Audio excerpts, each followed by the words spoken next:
वो कश्मीर की कश्मीरी मुसलमान हो, तमिलनाडु का नहीं, मुसलमान हो, और आसाम सबसे का हो। बड़ी बात क्या है साहब, कि ये ना, मुझे ये हिंदुस्तान सब कॉन्टिनेंट के मुसलमानों का एक बड़ा अजीब रंग है इनका।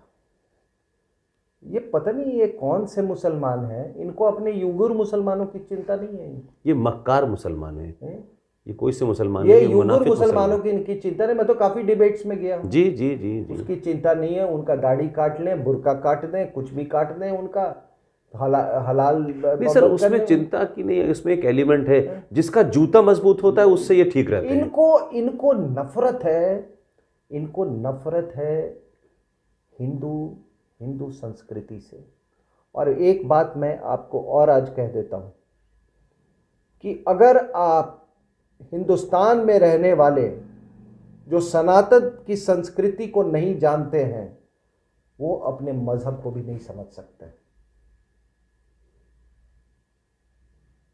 आप गुरुओं की वाणी तब तक नहीं समझ सकते हैं जब तक आपको हिंदुस्तान की संस्कृति नहीं मालूम हो।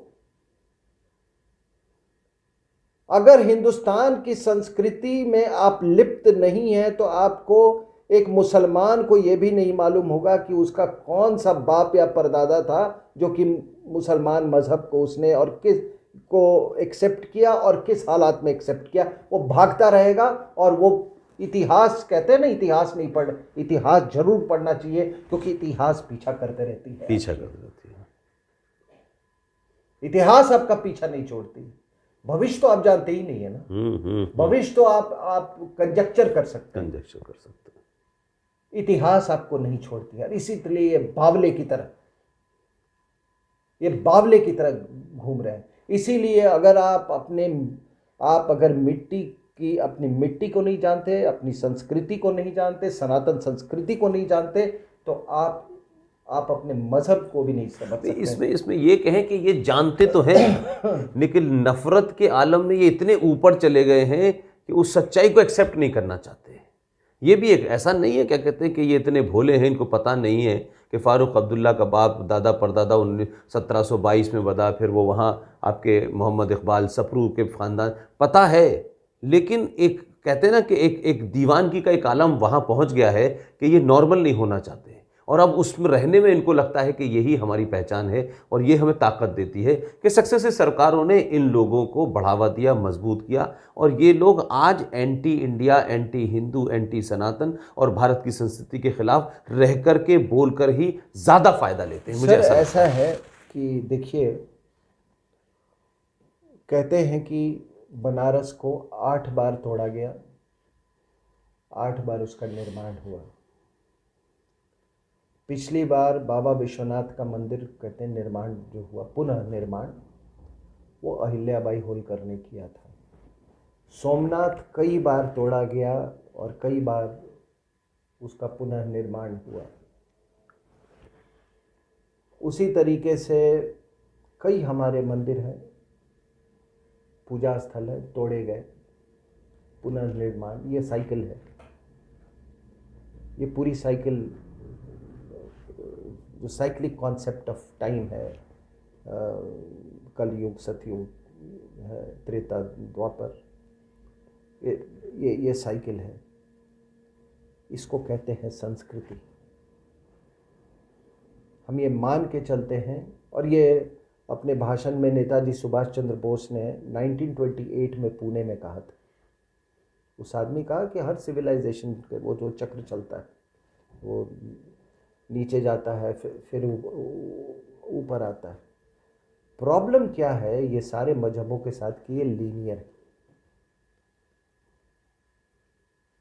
और लीनियर में क्या है कि भाई आगे कोई प्रॉफिट नहीं हो सकता। और एक प्रॉफिट ही अनाउंस कर रहा है कि कोई नहीं हो सकता। हाँ, एक वो खुद ही अनाउंस कर रहा है कि मेरे बाद में प्रॉफिट नहीं। तो गुंडा कर दिया ना कि मेरे बाद दूसरा गुंडा नहीं बनेगा कोई। मेरा, आप कह रहे हो कि, मतलब मैं, हम मान सकते हैं कि ये सूरज जो है, जो ब्रह्मांड जो है, वो अपनी जगह पर है। ब्रह्मांड जो है वो गर्दिश में है। दुनिया में कोई ऐसी चीज़ है पुष्पेंद्र जी जो कि गर्दिश में नहीं है? वो गाना है ना, वो राज कपूर का, कल हम हो न हो, गर्दिश में तारे रहेंगे सदा। हर चीज गर्दिश में। ये धरती भी जो घूम रही है ना 30 किलोमीटर पर second almost. Look at the speed, ये गर्दिश में। और ये स्पीड भी हमारे ऋषियों ने कैलकुलेट किया हुआ है। ठीक है। 1948 में नासा बना, तब से नहीं हुआ है ये तो कई सालों से चल रहा है। तो हर चीज गर्दिश में है। कोई अगर ये कहता है कि मैं आखिरी हूं, आई एम सॉरी टू से, मानने वाली बात नहीं है। किसी ने नहीं बोला। क्या भगवान कृष्ण ने कहा था मैं आखिरी हूं? क्या भगवान राम ने कहा मैं आखिरी हूं? क्योंकि हम इस साइक्लिक नेचर को हम, आप अपने जीवन में ले लीजिए। जीवन का ही ये भी एक सिक्लिकल है। ये दुख आता है, सुख आता है। आप ये तो ये कहना, तो इनका प्रॉब्लम यही है कि एक बियॉन्ड ए सर्टेन लेवल इतिहास में जाते नहीं है। हम हमारे और आप में तो हम तो इतिहास जितना पीछे जाते हैं और पता चलता है तो उतना ही खुशी होता है, उतना ही मजा आता है, उतना ही मजा आता है। Absolutely, absolutely. अब इतिहास इनका पीछा कर रहा है, ये इतिहास से भागते फिर रहे हैं।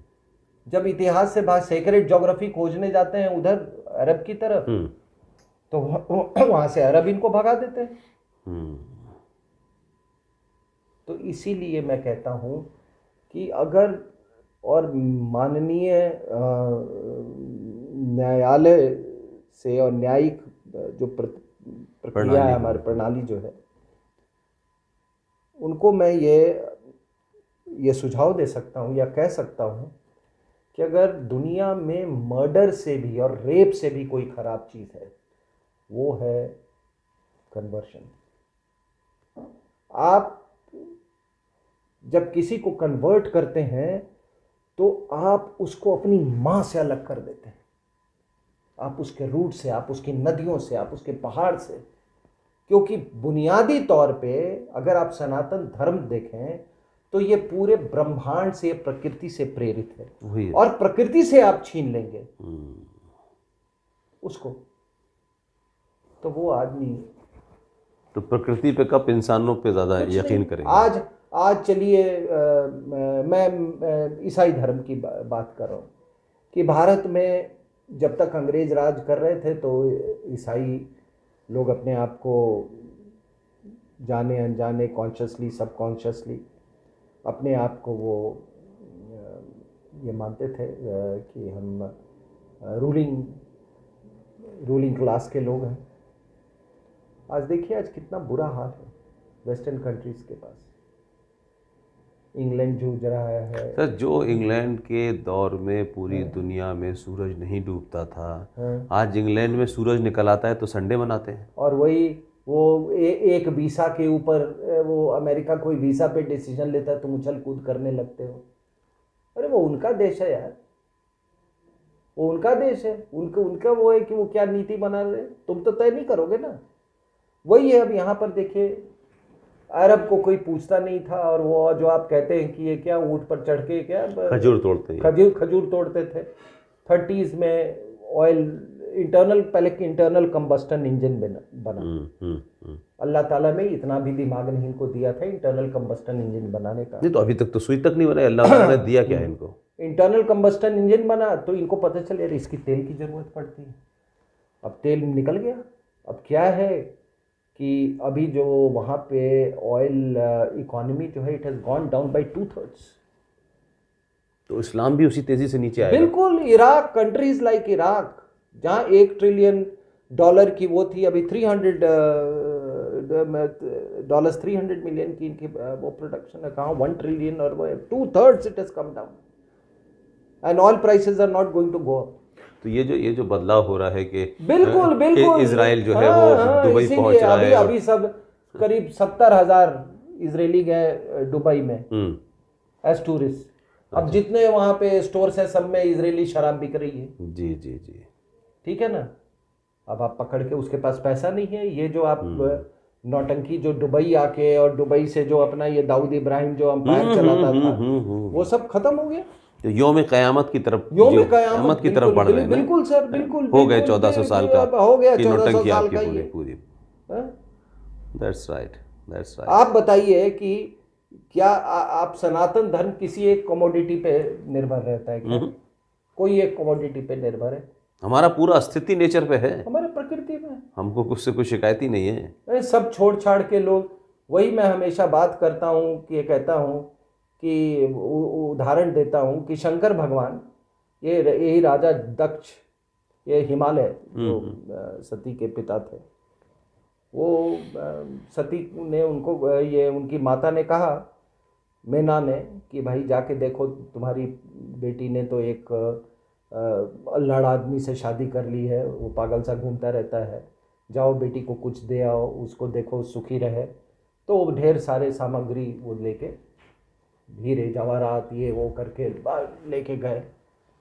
वहाँ गए, जब बनारस में आए तो देखा यहाँ तो हर मंदिर में सोना चमक रहा है, यहाँ तो सड़कों पे हीरे जवाहरात, मतलब हीरे मोती इस तरह से पड़े हुए हैं जैसे मानो कि जैसे इससे ज़्यादा वैभवशाली और समृद्ध तो कोई इस संसार में कोई जगह ही नहीं। इवन विजयनगर की जो एम्पायर, जो पूरा किताब जो वुंडेड सिविलाइजेशन में बीएस नायपॉल ने लिखा है, तो उन्होंने कहा कि वो बड़े शर्मिंदा हुए, कहते अरे मेरा दामाद तो ये देखो यार, मैं कहा अब मैं क्या इसको क्या दूं ले जाके, ये तो सूरज के सामने दिया दिखाने के समान है।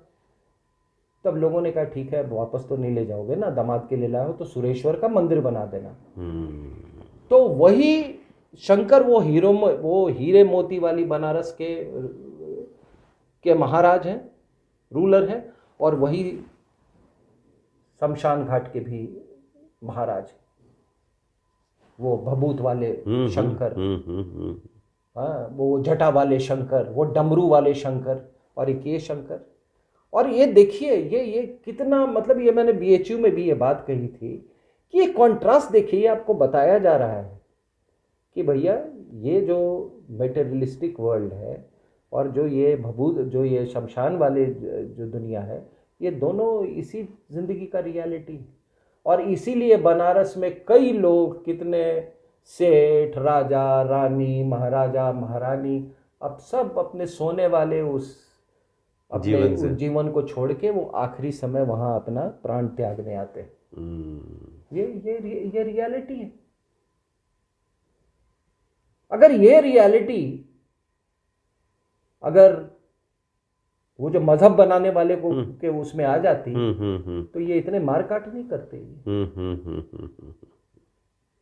ये इतने मार काट नहीं करते। मैं कहता हूँ, मोहम्मद घोरी कहते हैं कि वो जब डेथ बेड पे था तो वो अपने लोगों को बोलता था कि पूरे थाली में जितने उसके ये वो हीरे जवाहरात वो लेके आते थे, उसको कहते दिखाओ मेरे को, ये मैंने अर्जित किया है।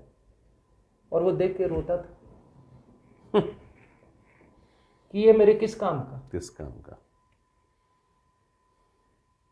तो ये आप एक पूरी दुष्ट संस्कृति को आप उसको जक्स्टापोज कर रहे हो। ये जो दो वर्ल्ड की जो मैं बात कर रहा हूँ, शंकर जो शमशान के शंकर और जो सोने के महल वाले शंकर, उस सभ्यता को आप इस से अगर जक्स्टापोज कर रहे हो और ये कहते हो कि दुनिया में सारे धर्म, ये सारे मजहब बराबर हैं, तो आपके जैसा कोई पापी नहीं।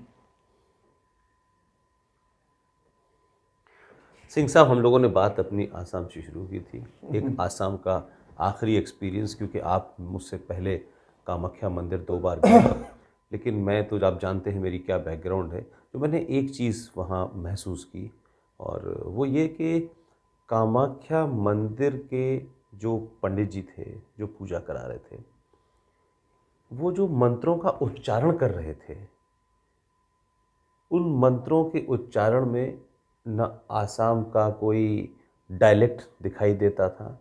उच्चारण जो उनका है, जो प्रोनंसिएशन उनका है, जो तलफ़ुज़ उनका है, वही उज्जैन के महाकाल का है।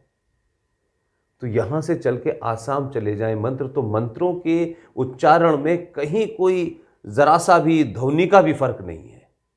तो यानी आप ये कह सकते हैं कि जितनी भी माँ कामाख्या से लेकर के जितने जहाँ जहाँ भी मंदिर बने हमारे, वहाँ मंत्रों के उच्चारण में, उनके उनके उनकी ध्वनि में कोई एकदम साइंटिफिक है, एकदम साइंटिफिक है। ये मुझे पहली बार ऐसा लगा कि मैं तो उज्जैन भी कई बार गया हूँ, अभी 2-3 दिन बाद फिर मैं जा रहा हूँ, और मैं ओमकारेश्वर भी गया, मैं नासिक भी गया, लेकिन मुझे लगा लोगों में बातचीत करने में, डायलेक्ट में बातचीत में फ़र्क होता है, थोड़ा सा किसी चीज़ को हा को शाह बोलेंगे, लेकिन मंत्रों के उच्चारण में वही लोग, एकदम वही शुद्धि है। ये एक अजीब मैंने बात महसूस की, पता नहीं आपने इसको देखा? नहीं, ये आपने, मैं आपको बता दूं कि उज्जैन भी एक बहुत बड़ा शक्तिपीठ है। नहीं, मैंने वही कहा मैंने कहा कि उज्जैन भी जी एक जी बहुत बड़ा देवी के बिल्कुल कुछ हिस्सा वहाँ भी गिरा था, ठीक है ना। तो वो भी एक शक्तिपीठ है, और आप जितने शक्तिपीठ आप वहाँ जाएं, आप एक ही तरह के उच्चारण एक ही तरह वो एक ही तरह के नॉट इवन एक ही तरह का उच्चारण, इवन इवन जो हम नॉर्थ इंडिया में लोटा तांबे का होता है वो वहां भी था। और सर, मैं आपको एक बात बता दूं कि अब ये पता नहीं क्या कल्चर चल गया है कि फलाना किताब, so and so book, so and so page number, so and so para, ठीक है ना। आप कोई चीज़ जैसे आप कोट करते तो ऑथेंटिसिटी के लिए या अपनी विद्वता दिखाने के लिए आप ये करते हैं, ये सारी चीज़ें हैं। ये बहुत फूहड़ किस्म का स्कॉलरशिप है एक्चुअली। आप मानिए, अगर भारतीय संस्कृति अगर सरवाइव किया है इतने सालों तक, it is because we had oral traditions.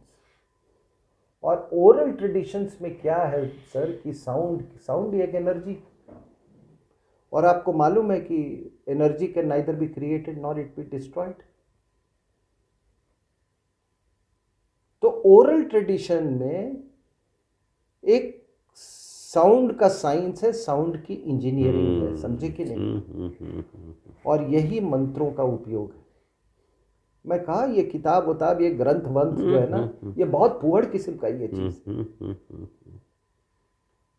आज क्या हुआ, रोमिला थापर तो बहुत बड़ी वो क्या उन्होंने कई इतिहास के ग्रंथ लिख दिए, आज लोग उस पे थूक रहे। कई ऐसे मार्क्सिस्ट लोग हैं कि कलम कलम कलम से तो आप कुछ भी करवा सकते हो। सॉरी टू से,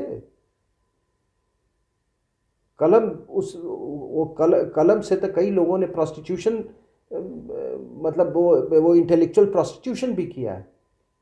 लेकिन जो साइंस ऑफ साउंड है और साइंस ऑफ इंजीनियरिंग है, ये साउंड का इंजीनियरिंग है, उसका एक अपना महत्व है। आज मैं बोल रहा हूँ, मेरी आवाज़ का कुछ टेनर है, पिच है, कुछ अपना ये उसमें कुछ इमोटिव कंटेंट है, उसमें कुछ कंसर्न है बात करने। आपका एक तरीका है, सभी लोगों का एक तरीका है। सभी लोग एक जैसे लिख सकते हैं रट के एक जैसे बोल नहीं सकते।